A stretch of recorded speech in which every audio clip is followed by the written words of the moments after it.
have to be honest with our judges. Someone can't discharge a gun on Monday, get arrested, and get back out in the streets on Tuesday. That's unacceptable. We need to make sure that our judges... Thank you, everybody, for joining us. I want to start by thanking our Brooklyn Borough President, Eric Adams, for hosting us. This is an issue that he and I have spoke about for many years, and one that has been essential for him as Borough President to address and to understand. When I was first appointed to the U.S. Senate, the biggest issue that was facing our state for many families and for many communities was the scourge of gun violence. And I took a trip here to Brooklyn to talk to families who had suffered on this issue. And one of the families that I met with was the family of Nyasia Pryear-Yard. Her mom, Jennifer, told me the story of her daughter and how her daughter had so much promise and had an extraordinary life yet to live. She was a cheerleader in high school. She was an honor roll student. She was on her way to Penn State. And after graduation, she and her girlfriends were at a party dancing, celebrating their success, looking forward to their future. And like so many children across our great city, her life was cut short by a stray bullet to the head, and she died. And I met with her mom and her father, and we talked about her daughter. And I decided at that moment, 10 years ago, that I would do something about ending gun violence in this community. I also met with her classmates. And imagine being a teenager, on your way to college, and one of your best friends being killed. It's something that sits with you your whole life and forever affects you. So that's why we're here today. The man who shot and killed Nyasia used a trafficked gun, a gun that should have never been on the streets of New York. And as Jennifer told me her story, my heart broke for her. It breaks for every parent who's had to witness their child die, and every community that's had to suffer through mourning another child. Every year there are more than 800 gun deaths in New York State. 800 gun deaths. It's not a statistic. It's 800 people, children, family members, loved ones, whose lives are taken far too early. So we cannot be complacent about these deaths, and we cannot become inured to gun violence. It has to affect us today as it affected us any other day, and we can never lose sight of the crushing impact. News cycles move on, but moms like Jennifer are still doing the tireless and impossible work of making meaning out of tragedy. She should not have to go it alone. So we have to continue to say Nyasia's name and work hard to change what affected her life and so many others. So we must work hard across federal, state, and local governments to pass common sense gun reform and to get illegally trafficked weapons off of our streets. This work won't be successful without listening to and following the leadership of those closest to the violence, whose experiences can inform equitable solutions. That starts with listening to moms like Jennifer. Jennifer was supposed to be here today, but she had a family emergency and could not be. So I am lifting up her voice in her stead. We know that almost 90% of guns used in crimes in New York are trafficked from out of state. These guns travel up the iron pipeline along I-95 from states like Florida or Georgia or Pennsylvania, where gun laws are far less strict and access to weapons is far easier. The percentage of illegally trafficked guns in New York State has continued to grow in recent years, but I refuse to believe that we can't stop these illegal guns from coming into our state and our city. Right now, there is no federal law that defines gun trafficking across state lines as a crime. We have to change that and make the gun trafficking a federal crime so we can keep these illegal guns off our streets and out of the hands of those who would not be able to buy guns legally. It's common sense, it's bipartisan, it supports our law enforcement, and it makes a difference. When I met Jennifer, I promised that her daughter's death would not be in vain. And every Congress since then, I have introduced this gun trafficking bill. Today, I'm announcing my plan to reintroduce the Hadiya, Pendleton, and Nyasia Pryear-Yard Gun Trafficking Crime Prevention Act, because I will continue to fight until mothers and fathers know that their children can be safe in their own communities.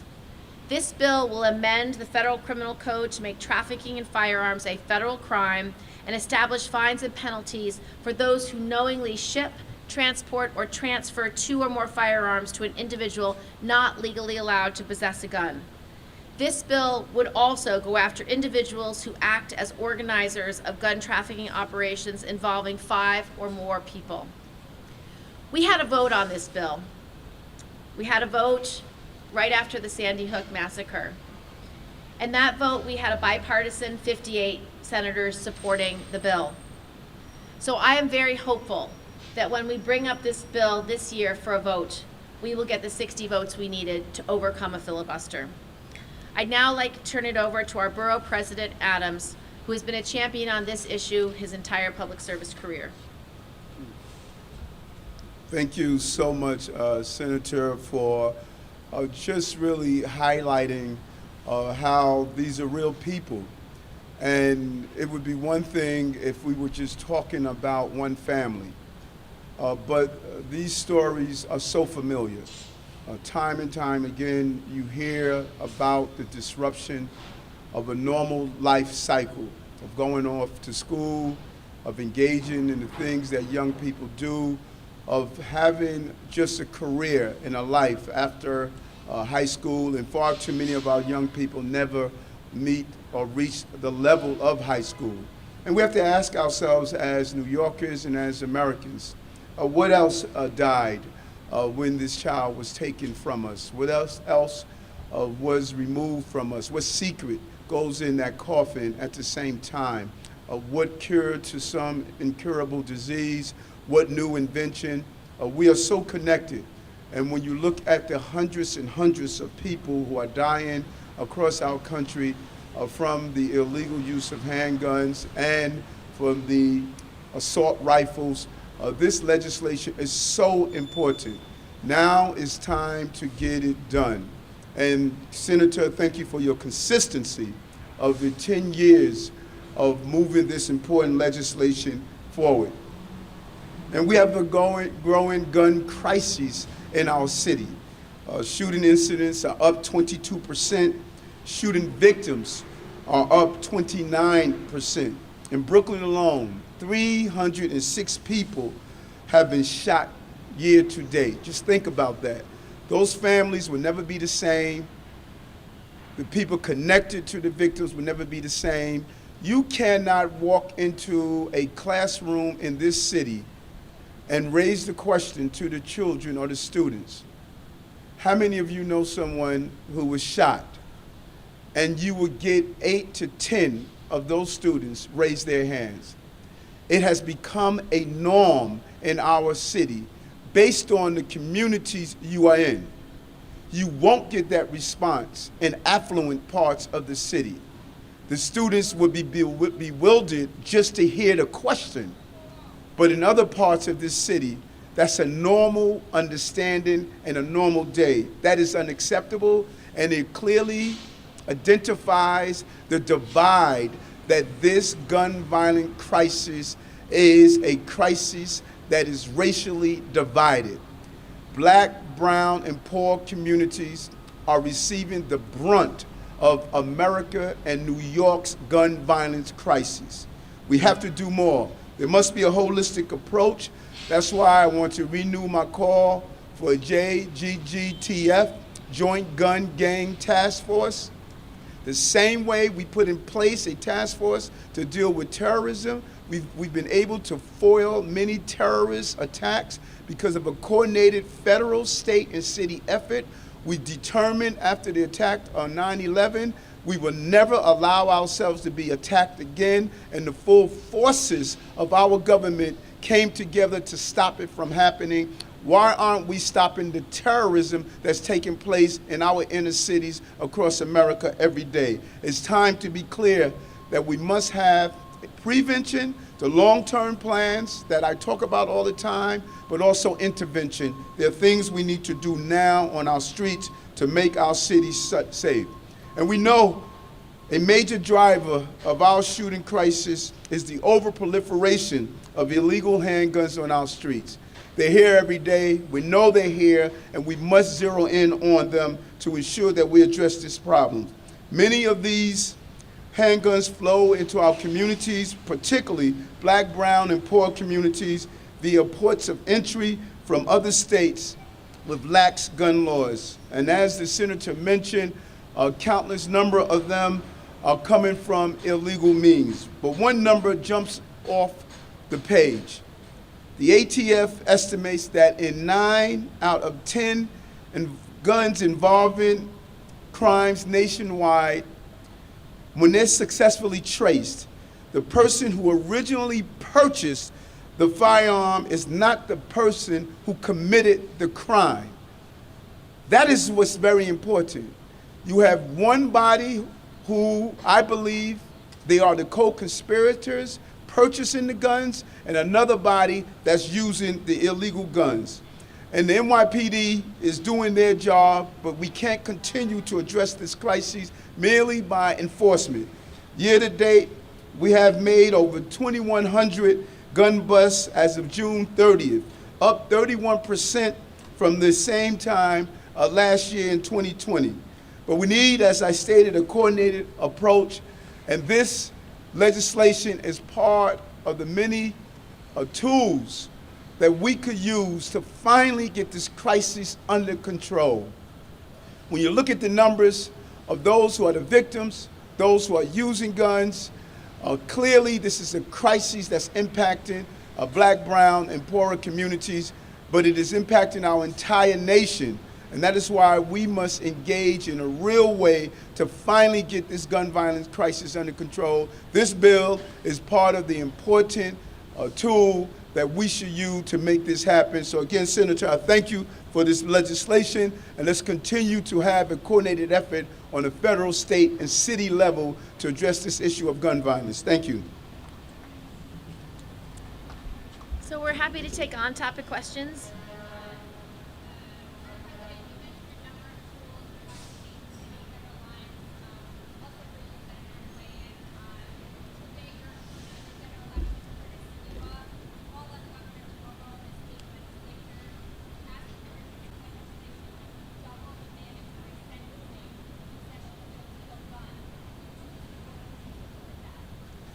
I'm not sure of the legislation he called for, but what we have found historically, merely increasing penalties, that has not decreased the use of guns. Increasing penalties, historically, it has not shown the decrease in violence. We need to have, as I stated, prevention and intervention, and we have to stop the feeders of violence as we address the immediate needs of violence. And so merely doubling and tripling laws is not, they're not going to deal with what is happening every day. When you're dealing with desperate people, they don't sit down and read the penal law to determine the outcome of their conviction, to determine if they're going to shoot an innocent person. So we need to deal with intervention and prevention, and not just legislation to increase penalties. Yeah, and I would just emphasize the fact that there's no federal crime against trafficking guns into our city is an outrage.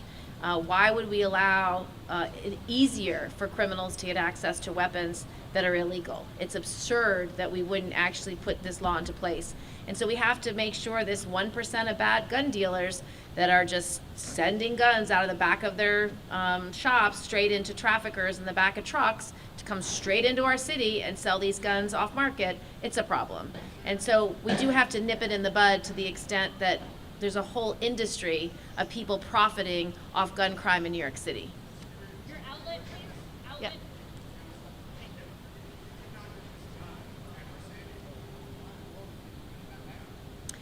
So there was a lot of intransigence after Sandy Hook by the Republican Party. And the NRA was extremely aggressive in funding Republican campaigns and changing outcomes in races by sending out mailers. Right now, the NRA has declared bankruptcy. They're in a tailspin. They have shown that they are purveyors of misinformation and false attacks. And so I'm hoping that over the last 10 years of advocacy, we can show that a piece of legislation like this that is bipartisan, that has common ground, can pass. We were very close to 60 votes back then, and in fact, the only reason we didn't have 60 was because of 2 senators that should have been on the bill that decided at last minute not to be on the bill. One of them has been elected out of office because of that issue. It was Kelly Ayotte, and she was elected out of office by Maggie Hassan. So, and that was in New Hampshire. So I'm optimistic with the current number of senators and who supports this legislation that we can get to 60. There also has to be an understanding that while Congress tends to act after these mass shootings because they are so egregious and disgraceful, we have gun death every day, and we should be equally caring about what's happening on the streets of Brooklyn or in the streets of the Bronx, where these stray bullets are killing children day after day after day after day. And so that's why this bill also has to have the prominence that it needs, so people understand it actually solves a huge problem in places like New York City and places like Chicago, where the gun death of innocent bystanders continues to rise. Go ahead. We're going to get a question from reporters. This one, this one. Reporters. Oh, yes, yeah. yes. Mm-hmm.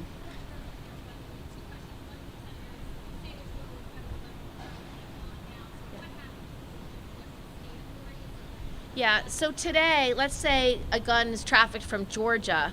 The only way an NYPD could actually investigate that case is when the gun arrives in New York State. There's no authority for them to cross state lines to prosecute the person who started the trafficking of the gun and the kingpin who's creating this gun trafficking network.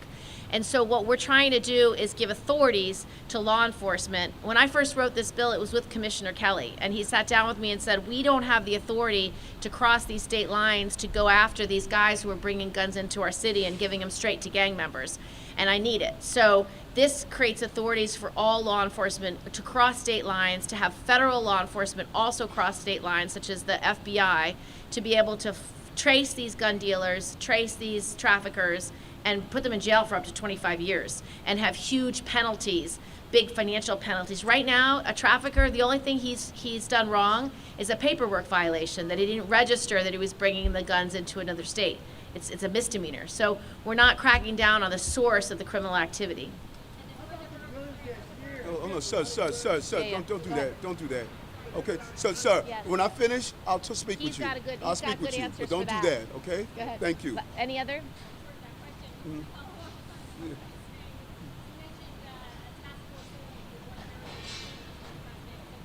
Besides creating a task force to investigate gun trafficking and where guns are coming from, what else can you do to respond to gun trafficking? And it's so important, and I keep saying this over and over again, is intervention and prevention. Intervention is right now what we could do. We need to immediately implement to help with the increase in apprehensions that we have made. We need to increase in a anti-gun unit.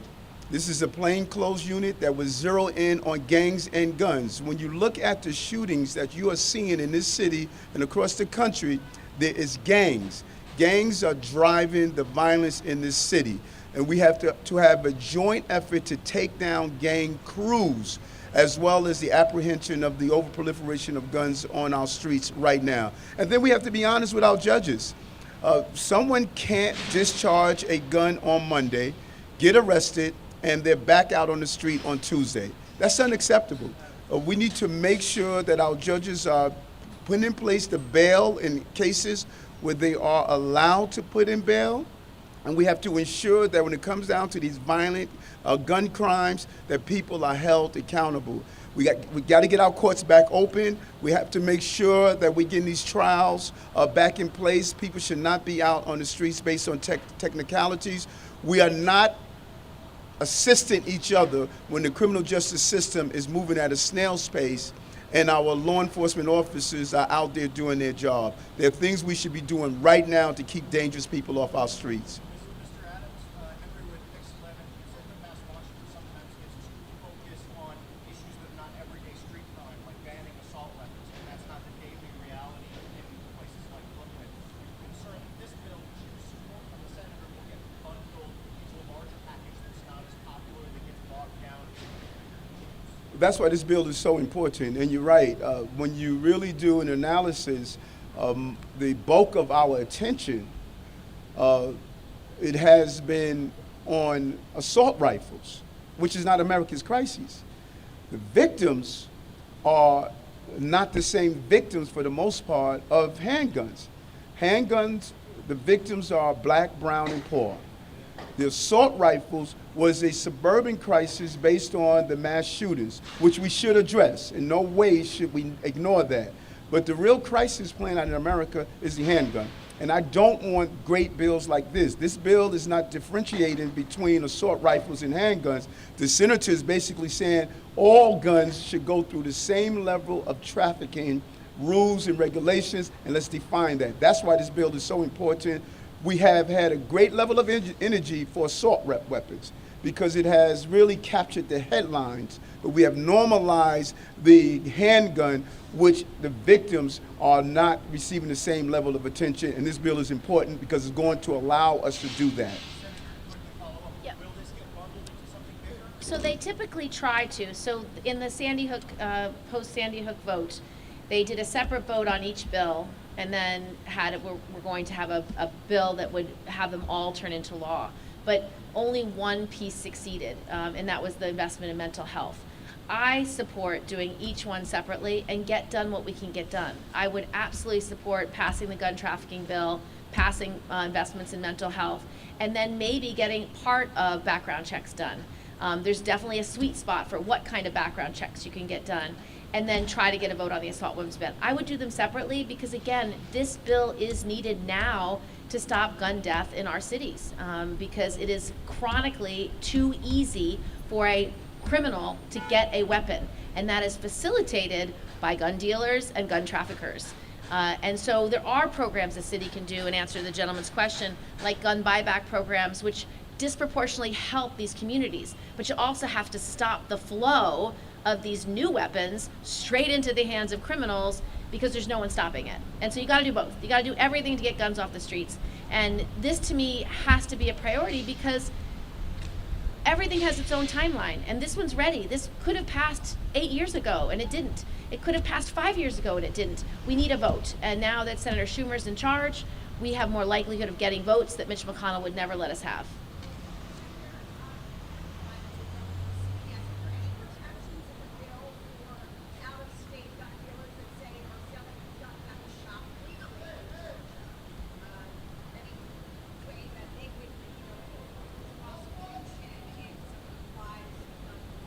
Yeah.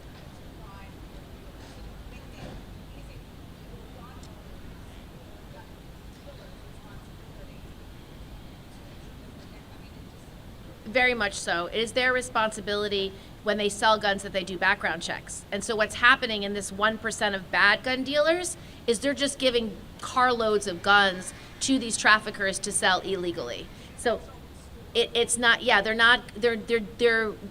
bypassing the normal protections to make sure someone with a criminal record of violent behavior, or someone with a mental health record of violent behavior, or somebody who would not pass a background check, they're giving these guns to someone to sell them without going through the background check that is by law required. So they are breaking the law by doing this. It's just that there's no authority for FBI or even NYPD to be part of cross-state investigations, and now this gives them the authority. And it's not a lot, it's 1%, but they're very bad gun dealers in trying to sell weapons illegally to criminals directly to make money.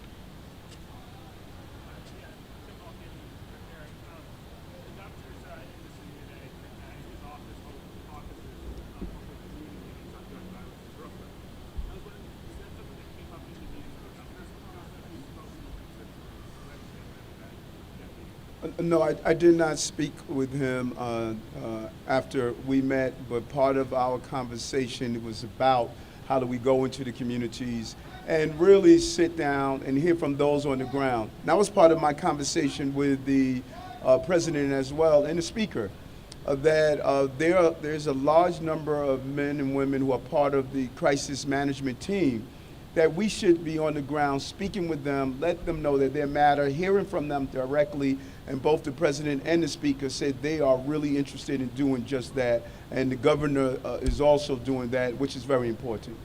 Take our last question. President, you are partnering with the senator and the governor last week. Are you really counting on federal and state action to tackle the problem with the mayor? Or if none of that happens, is there anything you're going to be able to do early in your tenure to Plan A is to get the federal, state, and city to come together with a coordinated effort. But as my mother would say, boy, you better have a plan B. And Plan B is using one of the most well-trained police agencies on the globe, and that's the NYPD. Better deployment. We saw in the subway system, crime is decreasing in the subway system because we put more police there. It's utilizing our manpower. It's civilianizing many of my units in the police department. Far too many police officers are not on patrol. They're doing clerical duties. We hired them to do law enforcement. I'm going to civilianize that department. It is moving our police officers from doing those assignments, such as going to traffic accidents. There's no reason a police officer is off patrol for 2 hours filling out a traffic report, an accident report. He should be on patrol. And looking at how we're deploying our officer in high crime areas and doing what's called precision policing, zero in on gangs in our city. They are driving the crime that we are facing. And so we want the coordination from the federal, state, and city, and hopefully we're going to get that. But if we don't, I have a police department here in the city that can carry out this job if they're given the tools and the support that they need, and I'm going to give them that support and the tools. final question here?